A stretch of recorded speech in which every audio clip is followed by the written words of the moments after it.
ఆదివారం రోజున double header లో భాగంగా రెండో మ్యాచ్ గౌహతి వేదికగా చెన్నై రాజస్థాన్ జట్ల మధ్య జరగనుంది.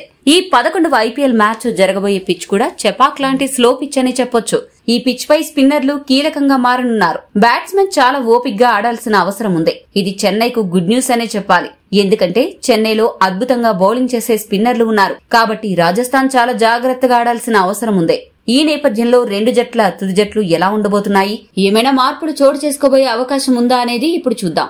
రాజస్థాన్ జట్టులో మంచి బ్యాటర్లు ఉన్నారు, కానీ వాళ్ళ ఫామ్ మాత్రం అంత గొప్పగా లేదు. ముఖ్యంగా జైస్వాల్, నితీష్ రాణా, హిట్ మేయర్ తీవ్రంగా నిరాశపరుస్తున్నారు. ప్రస్తుతమున్న జట్టులో బ్యాట్స్మెన్ ఎవరిని పక్కన పెట్టాల్సిన అవసరం లేదు, కానీ బ్యాటింగ్ ఆర్డర్ ను మాత్రం ఖచ్చితంగా మార్చాలి. 4వ స్థానంలో ఫ్లాప్ అవుతున్న నితీష్ రాణాను వన్ డౌన్ బ్యాటర్ గా తీసుకొచ్చి వన్ డౌన్ బ్యాటర్ గా వస్తున్న రియాన్ పరాగ్ ను 4వ స్థానంలో తీసుకురావాలి.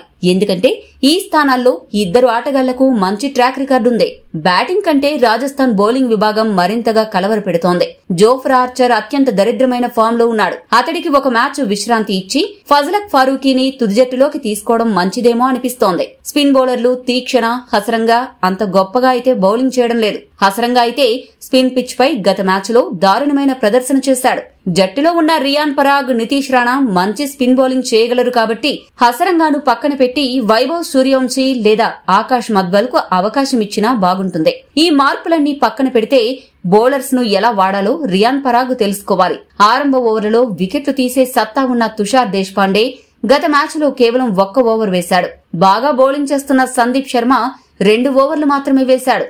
నితీష్ రాణా 1 ఓవర్ మాత్రమే వేశాడు. ఇలా బాగా బౌలింగ్ చేస్తున్న బౌలర్లను సరిగ్గా వినియోగించుకోవడంలో రియాన్ పరాగ్ అట్టర్ ఫ్లాప్ అయ్యాడు. కాబట్టి రియాన్ పరాగ్ ముందు తన కెప్టెన్సీ విధానాన్ని మార్చుకుని సమయస్ఫూర్తితో నిర్ణయాలు తీసుకుంటే రాజస్థాన్ కష్టాలు సగం తీరుతాయి. మరి రియాన్ పరాగ్ ఏం చేస్తాడో చూడాలి. ఇక చెన్నై జట్టు విషయానికి వస్తే చెన్నై జట్టు బౌలింగ్ విభాగం పటిష్టంగా కనపడుతుంది. ముఖ్యంగా జట్టులో మంచి స్పిన్నర్లు ఉండడం ఈ పిచ్ పై ఆ జట్టుకు అతిపెద్ద బలం.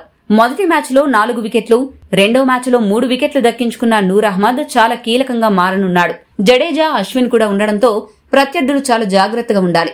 ఇక ఫాస్ట్ బౌలర్లు ఖలీల్ అహ్మద్, పతిరాణా కూడా మంచి ఫామ్ లోనే కనపడుతున్నారు. ప్రస్తుతానికి చెన్నై జట్టు బౌలింగ్ విభాగం బాగానే ఉన్నా బ్యాటింగ్ విభాగం దారుణంగా ఉంది. ముఖ్యంగా రాహుల్ త్రిపాఠి, దీపక్ కూడా కనీస బ్యాటింగ్ చేయడం లేదు. ఒకవేళ చెన్నై జట్టు మార్పులు చేయాలని భావిస్తే ఈ ఇద్దరి స్థానాల్లో షైక్ రషీద్, విజయ్ శంకర్ వచ్చే ఛాన్స్ ఉంది. కానీ చెన్నై యాజమాన్యం ట్రాక్ రికార్డు చూస్తే తుది జట్టులో ఎలాంటి మార్పులు చేయకుండా త్రిపాఠి, దీపక్ హుడాలకు మరో 2 మ్యాచ్ల్లో అవకాశం లభిస్తుంది అని అనిపిస్తోంది.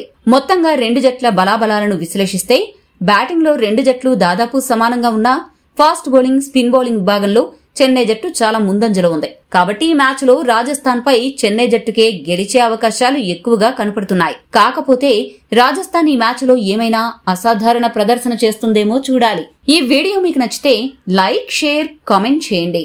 మరిన్ని స్పోర్ట్స్ అప్డేట్స్ కోసం మా ఛానల్ ను సబ్స్క్రైబ్ చేసుకోండి.